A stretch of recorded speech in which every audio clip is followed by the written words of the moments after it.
This is the world of company secretaries. On this channel, you can watch interviews with company secretaries across the world.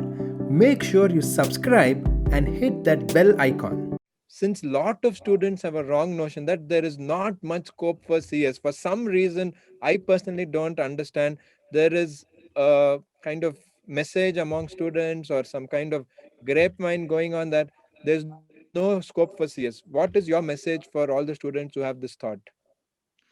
So, my message over here is that grow yourself.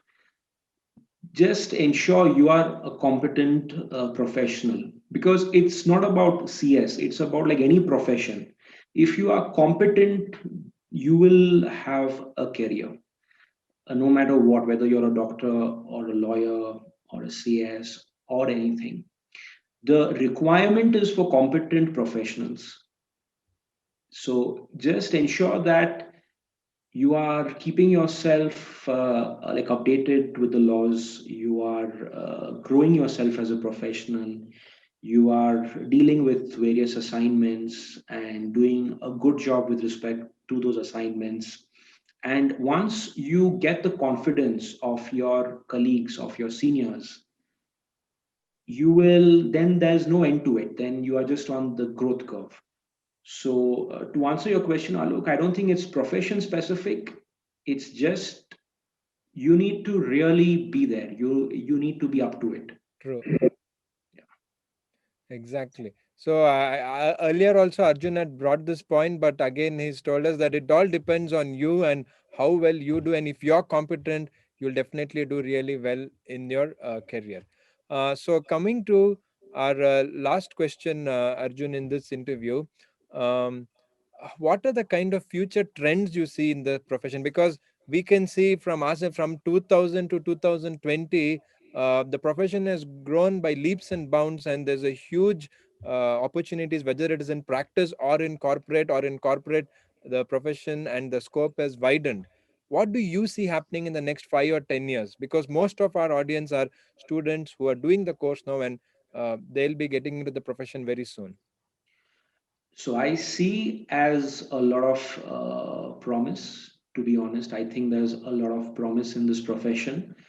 The Companies Act is a complex piece of legislature, so it needs specialists to interpret this law and to see like how it applies. So you need professionals in the organization to deal with this kind of law.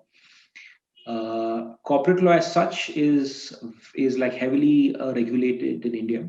So Correct. you need professionals who can ensure the company is complying with it. The company law is so vast and diverse that there are so many parts you can be a professional in, whether it's like insolvency, a professional, or maybe you can be a specialist in mergers and acquisitions. You can be a specialist in your like investments, like private placements, IPOs. Can be a specialist with respect to like employee matters, like employee stock options and everything, like advising people on that. So promise is definitely there, and the good thing about India is that it's a growing country, it's a growing economy, and there's a lot of investment happening over here, a lot of corporates. So I don't see really any shortage of work or anything like that. But the only point again I would like to make over here is that it's the competency. That so I don't think there's any shortage of work for a competent professional. I think as simple as Yeah, I think it's really nice that you brought the bigger points. Things like that India is a growing economy, and the company law itself is quite a complex piece of legislation. And what I found interesting is that many people say that you have to specialize in either company law or labor law or something else. But like you said, company law itself, you can specialize in 100 things within the law, and that is the absolutely. depth at which the law is and the scope which you have. Even if you're the best, let's say in ESOP, there is so much you can advise, and there are so many corporates who take advice of senior company secretaries despite having a team inside, because they just need that final expert opinion about certain matters.